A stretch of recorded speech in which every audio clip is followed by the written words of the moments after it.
एक आदमी ने एक खूबसूरत लड़की से शादी की। वह उससे बहुत प्यार करता था। एक दिन उस लड़की को चर्म रोग हो गया। धीरे धीरे वह अपनी खूबसूरती खोने लगी। हुआ यूं कि एक दिन उसका पति टूर पर निकल गया।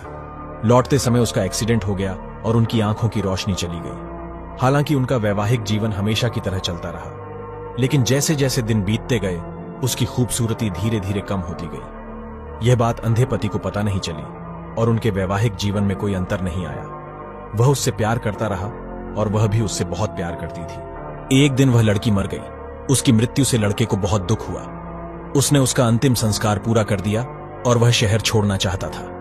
पीछे से एक आदमी ने आवाज दी और कहा, अब तुम अकेले कैसे चल पाओगे?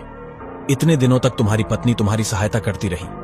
उसने उत्तर दिया, मैं अंधा नहीं हूं। मैं अंधे होने का नाटक इसलिए कर रहा था क्योंकि अगर उसे पता होता कि मैं उसका बदसूरत शरीर देख सकता हूं तो इससे उसे उसकी बीमारी से ज्यादा दुख होता।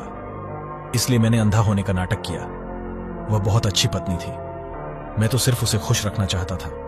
कहानी का सार, कभी कभी खुश रहने के लिए अंधाधुंध व्यवहार करना और एक दूसरे की कमियों को नजरअंदाज करना हमारे लिए अच्छा होता है। यदि आप मुझे फॉलो नहीं कर रहे हैं तो शायद आप मुझे कभी ना देख पाए। अगर आपने फॉलो किया है तो बधाई हो, आप हर रोज कुछ नया सीख रहे हैं।